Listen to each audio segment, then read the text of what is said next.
गणपते नमः। भाद्रपद मास की शुक्ल पक्ष की चतुर्थी गणेश चतुर्थी के नाम से प्रसिद्ध है।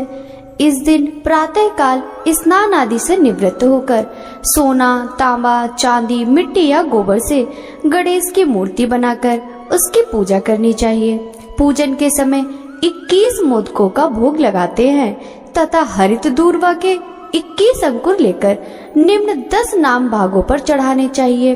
पहला गणपति, दूसरा गौरी शुवन, तीसरा अग्नासक, चौथा कुमार गुरु, पांचवा ईश पुत्र, छठवां सर्व सिद्धि प्रद, सातवां विनायक, आठवां विघ्न हरण, नौवां इम्बवक्त्राय, 10वां मूसक वाहन संत। तत्पश्चात 21 लड्डुओं में से 10 लड्डू ब्राह्मण को दान देना चाहिए तथा 11 लड्डू स्वयं खाने चाहिए। एक समय की बात है कि महादेव जी स्नान करने के लिए कैलाश से भोगावती गए। पीछे से स्नान करते हुए पार्वती जी ने अपने शरीर के मैल से एक पुतला बनाया और उसे जल में डालकर सजीव किया।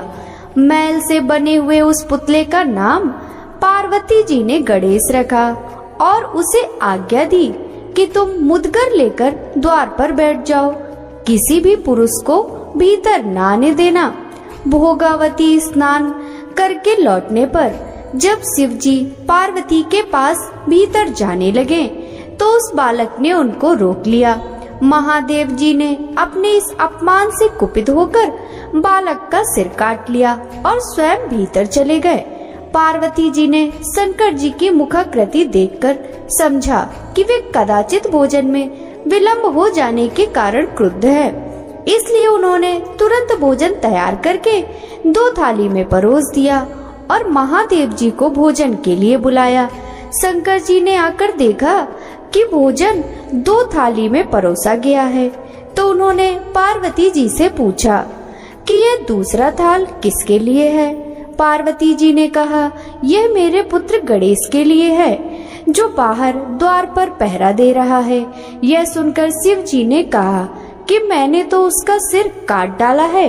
शिव जी के बात से पार्वती जी बहुत व्याकुल हुई और उन्होंने उनसे उसे जीवित करने की प्रार्थना की। पार्वती को प्रसन्न करने के लिए शिव जी ने एक हाथी के बच्चे का सिर काटकर उस बालक के धड़ से जोड़ दिया और उसे जीवित कर दिया। पार्वती जी अपने पुत्र गणेश को पाकर बहुत प्रसन्न हुई। उन्होंने पति और पुत्र दोनों को प्रेम पूर्वक भोजन कराकर स्वयं भी भोजन ग्रहण किया। बोलिए गणपति गणेश भगवान की जय हो, भगवान शिव शंकर की जय हो, माता पार्वती की जय हो।